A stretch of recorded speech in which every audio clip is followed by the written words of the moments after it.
everyone, I'm Leah, and today I'll show you how I gave this antique secretary desk a new look.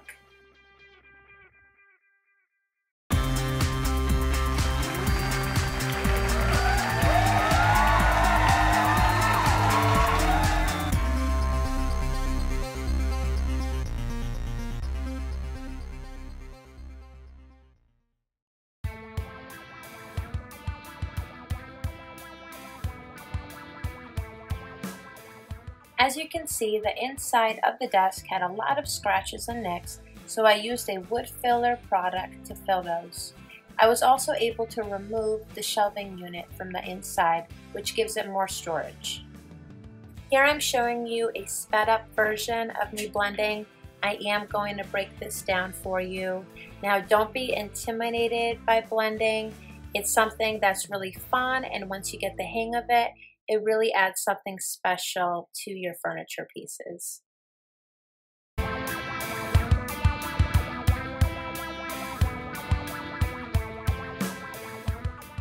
Okay, so here we go. You must have a fine mist water bottle to keep your surface wet. Then you will need your two colors. I'm using my base color Midnight Dreams, and then I have my other color that I had pre-mixed from a previous project, Baja Spuff and Black One Step Paint. And you also need two brushes. So you're going to be dipping one of them into your base color, doing that first, getting your surface wet, continuing to kind of work with that color initially, and then you'll take your separate brush, dip into your new color, and start incorporating that, again misting with the bottle, and then switching out your brushes as you blend in both directions, horizontally and vertically, until you get the look and the smoothness that you're going for. Again, it does take some practice, but have fun with it and don't be afraid to try.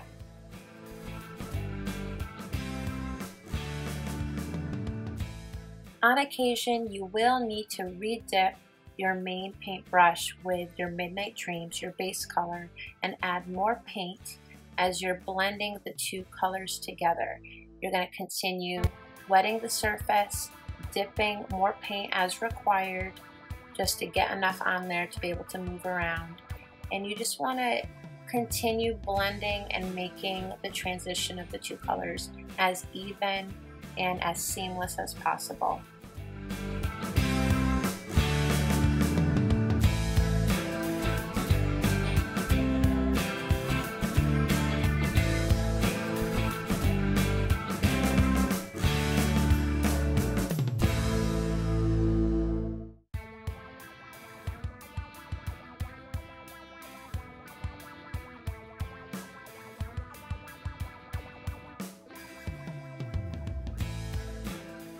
I really wanted to add the blending technique to this piece of furniture because of these beautiful curved drawer fronts. I just think they're so gorgeous, and the blending really helps accentuate that feature.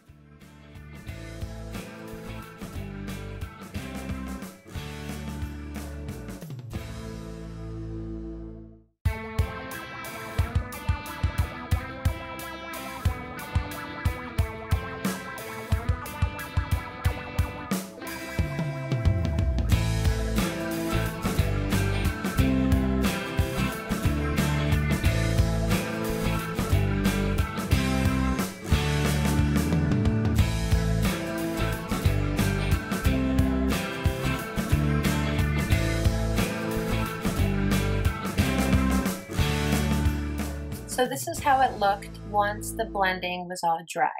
It wasn't totally perfect, but I was happy with it because I knew I'd be adding my gold leaf with gilding size in a very abstract way to the piece.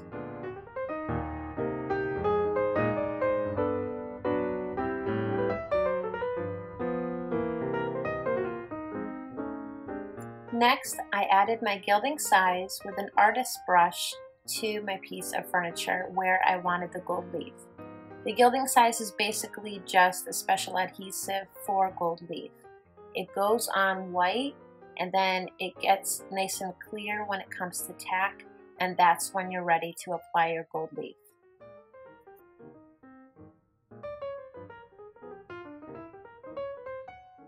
I really wanted the shape of the gold leaf to look abstract and like it was crawling up my piece. My husband tells me it reminds him of a Japanese tree. What do you think? Tell me in the comments.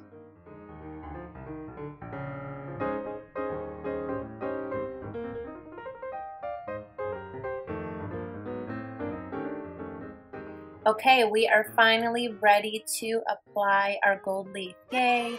I was so excited. This was my first time using Gilding size and gold leaf. So you want to take your sheet gently. It can rip super easily. You can also cut it to size if you're working with a smaller project, but I really needed all of that gold leaf.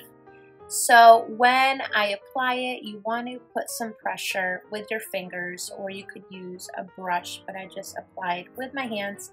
So I put some pressure, which is called burnish, to really make sure that that gold leaf adhered well to the Gilding size into the places I wanted it. As small pieces of gold leaf fell, I would reuse them and put them on areas where I could use a little bit more. I wanted to make sure I didn't have any waste. I'll show you a little bit more of the gold leaf process. We are almost at 7 minutes into the video, and I'm hoping none of you have fallen asleep and I haven't lost anyone. So let's play some upbeat music.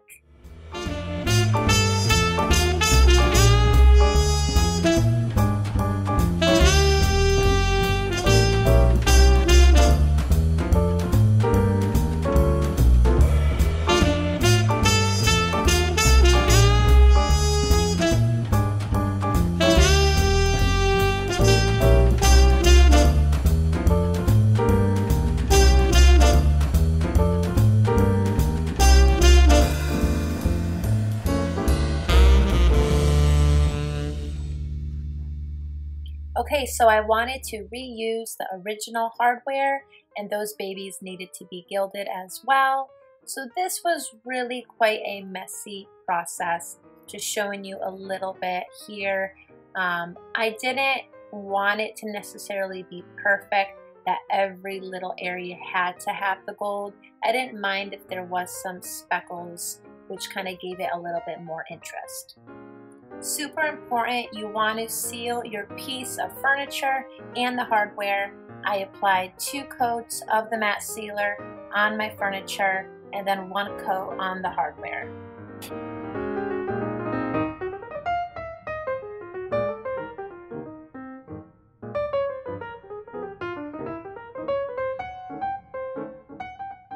Lastly, I had to paint the little brackets that when you open up the door to the desk, it holds it in place. So I painted those, and then I also used some mica powder mixed with Mind Your Own beeswax, which I did in a previous video, and I accented some of the corners.